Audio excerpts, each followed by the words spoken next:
മണവാളനും നമ്മുടെ നായകനുമായ ക്രിസ്തു ഉയർത്തെഴുന്നേറ്റ അവൻ സ്വർഗാരോഹണം ചെയ്ത പിതാവിന്റെ സന്നിധിയിൽ നമുക്ക് വേണ്ടി മധ്യസ്ഥം വഹിച്ചുകൊണ്ടിരിക്കുന്നതിനാൽ നമുക്ക് കരമുയർത്തി ദൈവത്തെ മഹത്വപ്പെടുത്താൻ ഹല്ലേലൂയ ഹല്ലേലൂയ സ്തോത്രം.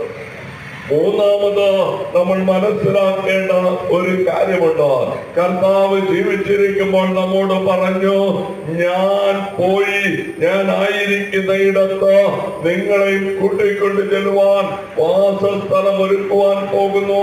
വാസസ്ഥലം ഒരുക്കുവാൻ ഞാൻ മടങ്ങി വരുമെന്നുള്ള വാഗ്ദത്തം, നിങ്ങളെ കൂട്ടിക്കൊണ്ടു പോകുവാൻ മടങ്ങി വരുമെന്നുള്ള വാഗ്ദത്തം നമ്മുടെ തലമേൽ കിടക്കുന്നത് കൊണ്ട് ഒരാ 40 ദിനരാത്രങ്ങൾ അവൻ ഈ ലോകത്തിൽ ഇരുന്നുകൊണ്ട് തന്റെ ശിഷ്യന്മാരോട് ഒരുമിച്ച് ഒലിവുമലയിൽ നിന്നുകൊണ്ട് സ്വർഗാരോഹണം ചെയ്യുമ്പോൾ മേഘങ്ങളാൽ മറയ്ക്കപ്പെട്ട ക്രിസ്തുവിനെ നോക്കി തന്റെ ശിഷ്യന്മാർ നിൽക്കുമ്പോൾ അതാ ദൂതന്മാർ ഇറങ്ങി വന്ന് പറയുന്ന ഒരു കാര്യമുണ്ട്.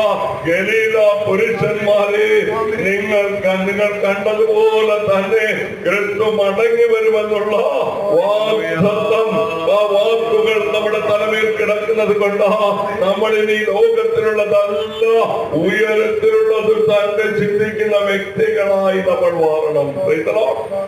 അപ്പോ വളരെ വ്യക്തമാണ്, നമ്മൾ ഒരിക്കലും ഈ ലോകത്തിലുള്ളത് എന്തുകൊണ്ട് ചിന്തിക്കണ്ട, എന്തുകൊണ്ട് ഈ ലോകത്തിലുള്ള അന്വേഷണങ്ങൾ നമ്മുടെ മുൻപിൽ വെളിപ്പെടണ്ട എന്ന് ചോദിച്ചാൽ നമ്മൾ പുതിയ സൃഷ്ടികളായി മാറിയത് കൊണ്ട് നമുക്കൊരിക്കലും ലോക മനുഷ്യരെ പോലെ ലോകത്തിലുള്ളത് ചിന്തിക്കുവാൻ വ്യവസ്ഥയില്ല, ലോകത്തിലുള്ളത് പ്രവർത്തിക്കുവാൻ വ്യവസ്ഥയില്ല.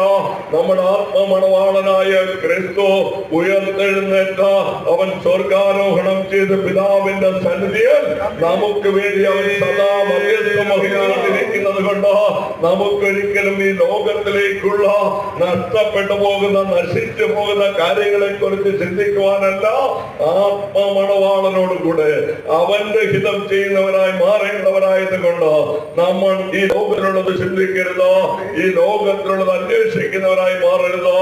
സ്വർഗത്തിലുള്ളത് തന്നെ, ഉയരത്തിലുള്ളത് തന്നെ അന്വേഷിക്കുന്നവരായി മാറണം. മൂന്നാമത്